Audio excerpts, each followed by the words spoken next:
falamos no início desse capítulo sobre gastos específicos, limites específicos, percentual para alimentação de pessoal, percentual para locação de veículos e na contratação de militância nós temos um limite que é estabelecido.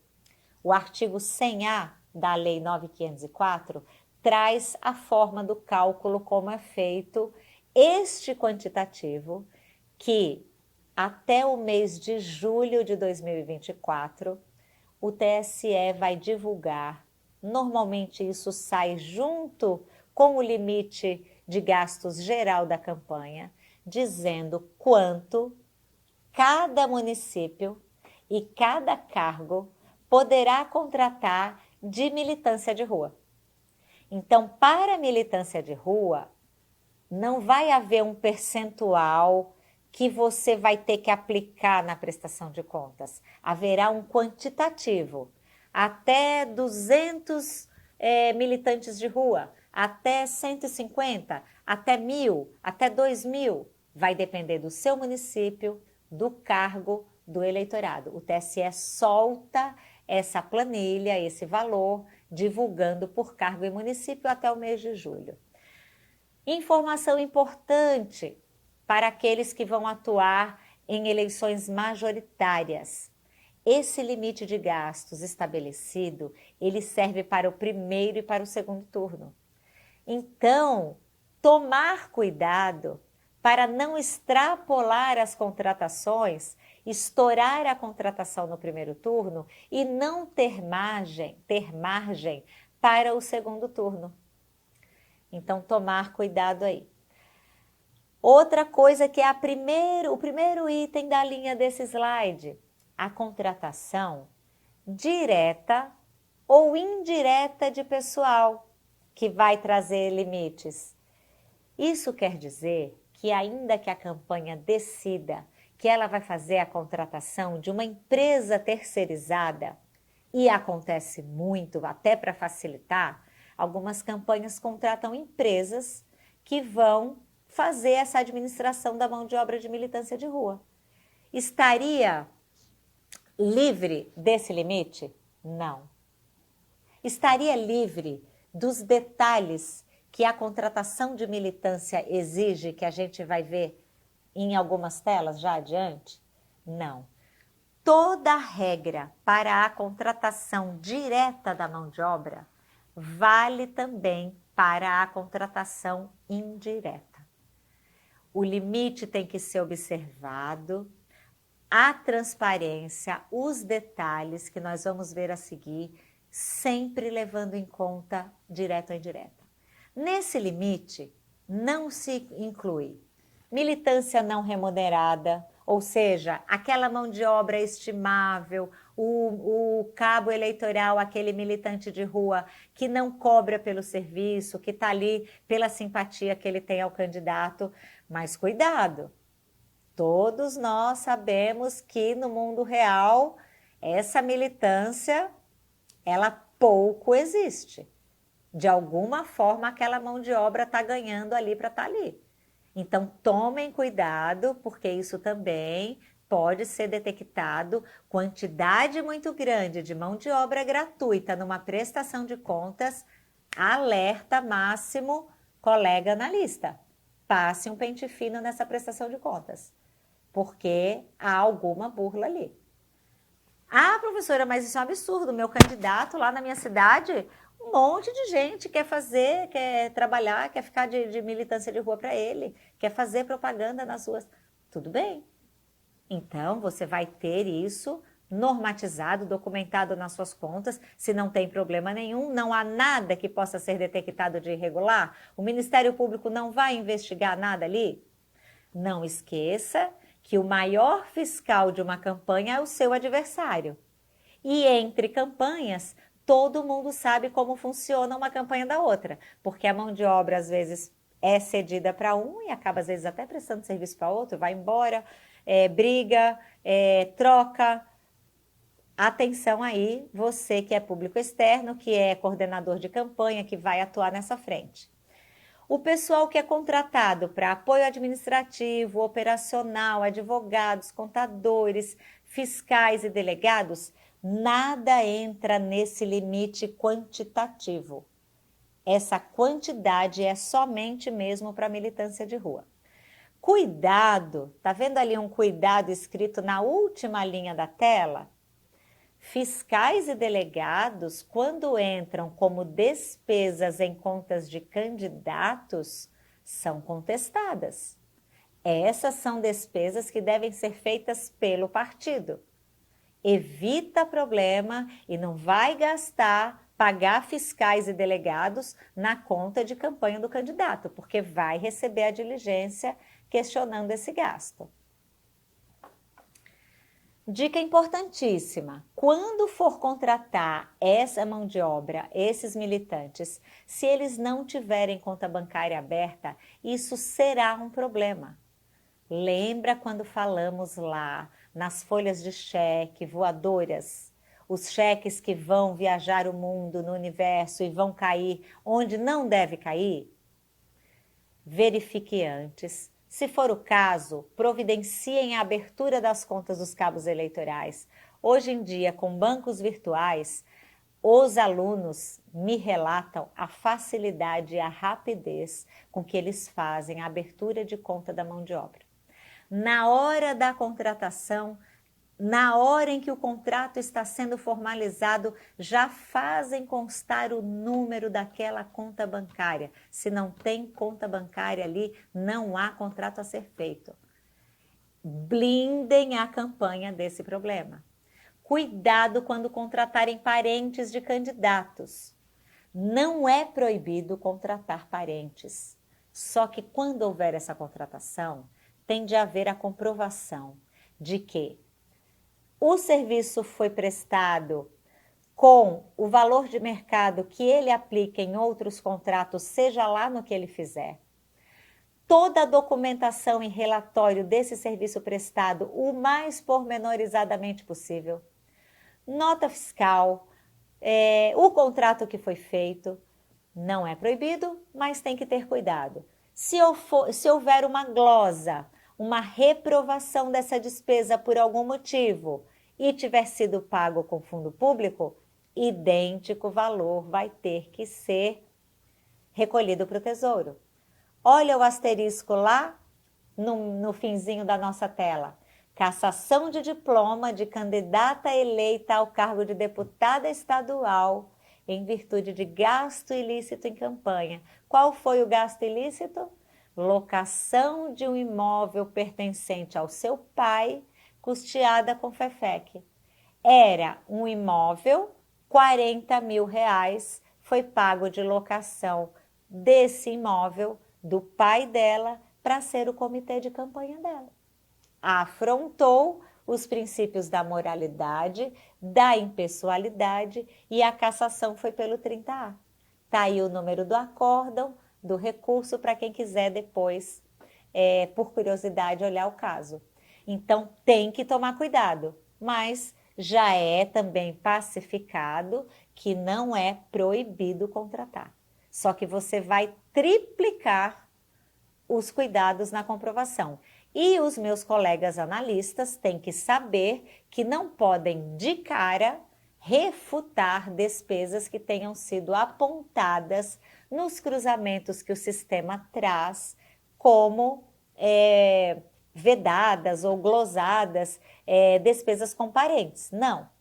Vai ponderar, pedir documentação comprobatória para aquilo ser fundamentado e esclarecido e analisado. Tome cuidado também com pessoas que têm emprego fixo. A pessoa tem emprego fixo, está contratada, está lá nos bancos de dados que a Justiça Eleitoral faz o confronto, mas ela figura como mão de obra trabalhando na campanha. Ué, mas se ela tem emprego fixo e ela está lá contratada, como é que ela também está prestando? Em que horário que ela está prestando? Ah, ela trabalha na campanha de sábado e domingo. Durante a semana, ela trabalha no emprego comum dela, no emprego normal dela. Durante a semana, ela faz um bico lá numa atividade de campanha. Pode pagar despesas avulsas para mão de obra que trabalha só de final de semana e tem emprego fixo? Não há impedimento, só que isso tem que estar documentado, isso tem que estar explicitado, tem que haver prova disso, porque o CPF desse prestador de serviço vai aparecer nos confrontos. Menores de idade, não preciso nem falar, totalmente proibido nas campanhas. Mas professora, e o menor aprendiz? Ministério Público não quer saber. Campanha eleitoral não é lugar para menor de idade, a não ser que ele esteja acompanhando os pais em atividades de simpatizante daquele candidato que ele é ali, que ele tem apreço, que apoia. Menor de idade não pode ser contratado para campanha sob nenhuma hipótese. Sempre haverá diligências para esclarecer e, a depender do caso, pode haver desaprovação e até mesmo cassação, como esse caso que eu trouxe para vocês aqui embaixo. E este detalhamento importantíssimo, vejam quantas marcações em amarelo, veja a dica diamante, vejam todas as palavras desta tela. Infinitas desaprovações são causadas por não seguirem os detalhes pormenorizados desta documentação de amparo da militância de rua.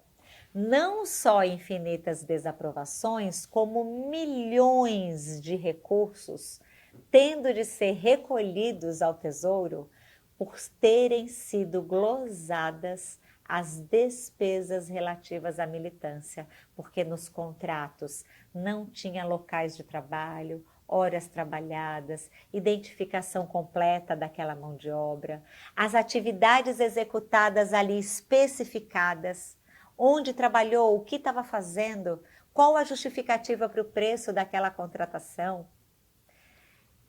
Quando forem fazer os contratos, vocês que atuam na consultoria e assessoria de campanhas, quando forem preparar os contratos, além das informações que demos na tela anterior relativas à conta bancária, nesses contratos tem de prever a forma como a logística, a gestão estratégica da campanha vai ter esse controle para documentar isso em cada um dos contratos de cada militante de rua.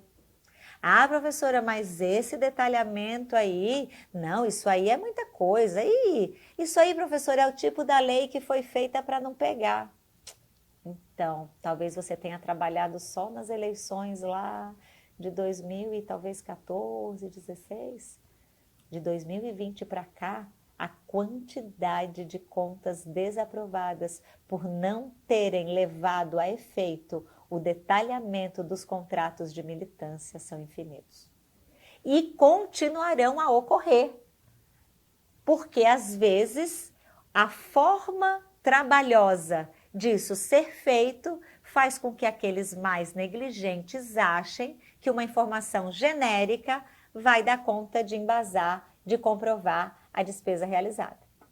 Dica: juntar fotos, vídeos, controle de ponto, comprovação da materialidade desses gastos é importantíssima. Colegas analistas que estão me ouvindo aqui, nas reuniões que vocês fizerem, nas palestras, nos materiais, deem ênfase, vejo muito pouco nos materiais, nas palestras que eu vejo, ter uma atenção maior a detalhar as obrigatoriedades, os detalhes dos contratos de pessoal. Não que não haja a orientação, mas às vezes não se dá tanta ênfase, passa ali num minuto ou outro, no meio de informações ali que às vezes não tem tanta relevância. Reforcem esse item, porque vocês já sabem que isso é problema. Evitar o vai e volta de diligências, defesas, refutar defesas nesse item. Cuidado com as rescisões contratuais. É muito comum durante as campanhas a mão de obra abandonar as campanhas no meio da eleição. Foram contratadas, por exemplo, no início da campanha, as informações foram na prestação de contas parcial, Só que antes de finalizar a campanha, aquela mão de obra pula para outra campanha adversária, desaparece, vai embora para a Bahia. O que mais acontece? Eu falo vai embora para a Bahia porque é muito comum a gente ouvir isso. Professor, eles foram embora para o Nordeste, foram embora para a Bahia. É muito comum, meus amigos do Nordeste vieram embora para São Paulo, né? A mão de obra foi embora para São Paulo. Então, é muito importante que as rescisões contratuais tenham um cuidado muito grande. Dica: faça contratos curtos, que você consegue ali semanalmente ir administrando, se for possível, de acordo com a realidade da sua campanha.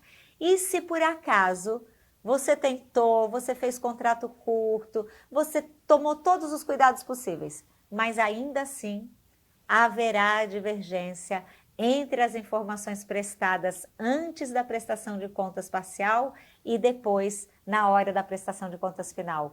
Tem que fazer nota explicativa. E meus colegas analistas, observem, sempre que houver divergência e for mão de obra, nessas contratações antes da parcial e a informação é divergente com a informação final pós-parcial, nas finais, observem se por acaso não foi juntada uma nota explicativa ou se na documentação dos contratos de mão de obra não tem ali rescisões contratuais que justificam, fundamentam o porquê que aconteceu aquilo. É importante sempre haver explicações sobre isso dos prestadores de contas. E quando for o caso, retifica a parcial. Retifica a parcial para não haver também questionamentos. Lembrando que o prazo de retificação agora tem data certa para ocorrer. Novidade da resolução agora da prestação de contas 2024. Só pode retificar a prestação de contas parcial até iniciar o prazo da prestação de contas final. Então, em tese, né, de rigor, o primeiro dia após as eleições é o início da entrega da prestação de contas final. Então, só pode haver retificadora da parcial até essa data. Novidade para esse ano, né? Até a eleição passada, retificava-se parcial lá às vésperas de prestar contas, lá depois de 30 dias depois da eleição. Agora não é mais assim. Então, fiquem atentos a isso. Contratação para a campanha gera vínculo empregatício? Não. Se a contratação de pessoal for exclusivamente para prestar serviço nas campanhas eleitorais, não gera vínculo empregatício, nem para o candidato e nem para o partido contratante. O próprio prestador de serviço é que é um contribuinte individual, então não gera nem encargos sociais, nenhum vínculo aí empregatício com as campanhas.